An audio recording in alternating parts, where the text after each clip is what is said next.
இவங்க ஒரு மாடலிங்காக இருக்காங்க. இப்போ ப்ரெக்னன்சி இருக்கிறதுனால அந்த மாடலிங் ஒர்க் பண்ண முடியாதுன்னு சொல்லிட்டு அவங்களோட ஜாபை குவிட் பண்ணிட்டு வரும்போது 2 பெண்களை பார்க்குறாங்க. ஒருத்தங்க கையில் குழந்தையோடு இருக்காங்க, இன்னொருத்தங்க கையில் லேப்டாப்போடு இருக்காங்க. அந்த குழந்தை அழுதுகிட்டே இருக்குது. அந்த பால் டப்பா கீழே விழுது. பால் டப்பா கூட எடுத்து கொடுக்காத அளவுக்கு அவங்களுக்குள்ள ஒரு கன்ஃபியூஸ்டும் வெறுப்பாகவும் இருக்காங்க. அங்கே க்ளீன் பண்ணுற ஒரு லேடி வந்து, இருங்கம்மா நான் எடுத்து கொடுக்குறேன் அப்படின்னு சொல்லிட்டு அந்த பால் டப்பா எடுத்து கொடுத்துட்டு, குழந்தை ரொம்ப நேரம் அழுவுதே, வேணும்னா குழந்தையோட காலை வந்து தேய்ச்சி விடுங்க, மசாஜ் பண்ணி விட்டிங்கன்னா அந்த குழந்தை அழுகையை நிறுத்திது. எப்படி நீங்கள் 3 குழந்தைய வச்சுட்டு வேலைக்கு வந்து சமாளிக்கிறீங்க?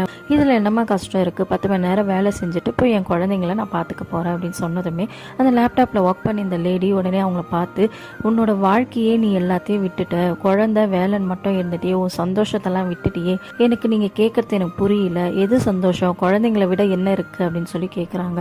உடனே அந்த குழந்தை வச்சுருக்கவங்க சூப்பர் அப்படின்னு சொன்னோடனே அவங்களுக்கு கோவம் வந்துட்டு, உங்களை பார்த்தா படித்தவங்க மாதிரி இருக்கீங்க சொல்லி, இந்த குழந்தை உன் வாழ்க்கையில் வந்த அப்புறம் உனக்கு தோணுனதே இல்லையா உன்னோட ஃப்ரீடம், உனக்கான தனித்தன்மை, உன்னோட அடையாளம் போயிடுச்சுன்னு சொல்லி அப்படின்னு கேட்குறாங்க.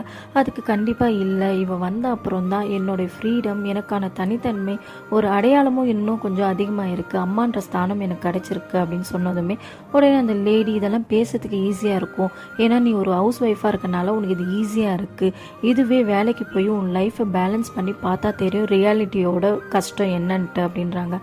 ஆமாம், நினைக்கிற மாதிரி ஈஸி கிடையாது. சுட்டித்தனமாக இருக்கிற இந்த குழந்தைய டேக் கேர் பண்ணிக்கிட்டு நம்மளோட டிஸ்ட்ரிக்டோட லா அண்ட் ஆர்டரை மெயின்டைன் பண்ணுறது பெரிய விஷயம்னதுமே எல்லாருமே ஷாக் ஆகுறாங்க.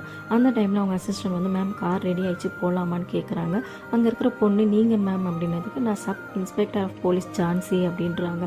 ஒரு ப்ரெக்னென்சி டைமில் ஒரு மாடலிங்கே பண்ண முடியாதுன்னு யோசிச்ச பொண்ணு இவங்கள ஒரு இன்ஸ்பயராக எடுத்துக்கிட்டு 6 மந்த் கழித்து அவங்க மாடலிங்காக ஆயிடுறாங்க.